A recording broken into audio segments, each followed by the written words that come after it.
চট্টগ্রামের আনোয়ারা থেকে ৩৫ বছর বয়সী আমেনা বেগম নামে এক গৃহবধূর মরদেহ উদ্ধারের পর চাঞ্চল্যকর তথ্য দিয়েছে পুলিশ।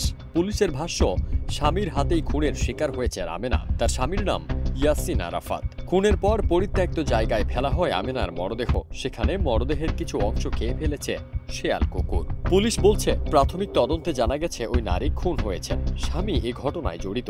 ঘটনার 2 দিন পর বিদেশ চলে যান নিহত নারীর স্বামী ইয়াসিন আরাফাত। নিহত নারীর বাবা কামাল উদ্দিন বলেন, আমার মেয়েকে বেড়ানোর কথা বলে আনোয়ারায় নিয়ে যায় তার স্বামী। সেখানে খুন করে মরদেহ ফেলে রেখে বিদেশ চলে যায় সে।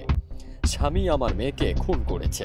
পুলিশ জানায়, ময়নাতদন্ত শেষে নিহতের মরদেহ পরিবারের কাছে হস্তান্তর করা হয়েছে। আমেনার এটি দ্বিতীয় বিয়ে। তার আগের সংসারে 2 সন্তান ছিল। প্রবাসী ইয়াসিন আরাফাতের সঙ্গে তার দ্বিতীয় বিয়ে হয়। সেই সংসারে একটি সন্তানও রয়েছে। কিন্তু ইয়াসিনের পরিবার আমেনাকে মেনে নেয়নি। এই কারণে আমেনাকে নগরের বাকলিয়া দক্তারপোল এলাকায় একটি বাসায় রাখতেন। এ বিষয়ে আনোয়ারা থানার ভারপ্রাপ্ত কর্মকর্তা ওসি মোহাম্মদ মনির হোসেন জানান, ইয়াসিন আমিরাতের দুবাই প্রবাসী।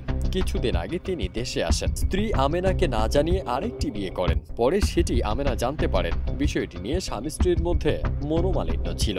তিনি বলেন, প্রাথমিকভাবে পুলিশ নিশ্চিত হয়েছে 1 অক্টোবর আমেনাকে দাওয়াতের কথা বলে আনোয়ারায় নিয়ে যান স্বামী ইয়াসিন। পরে সেখানে তাকে হত্যা করেন। 2 দিন পর তিনি আবার দুবাই চলে যান। ঘটনায় জড়িত অন্যদেরও শনাক্ত করে গ্রেপ্তারের অভিযান চলছে।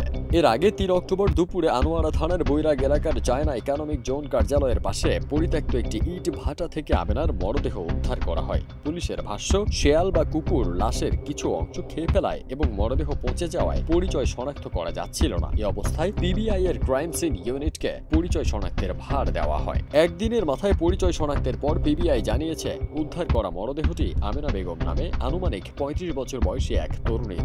তিনি চট্টগ্রাম নগরীর বলুয়ার দিঘির পাড় এলাকার আবুল কালাম সওদাগর কলোনির বাসিন্দা কামাল উদ্দিনের মেয়ে। তার গ্রামের বাড়ি কুমিল্লার মুরাদনগর উপজেলার নাগেরকান্দি গ্রামে।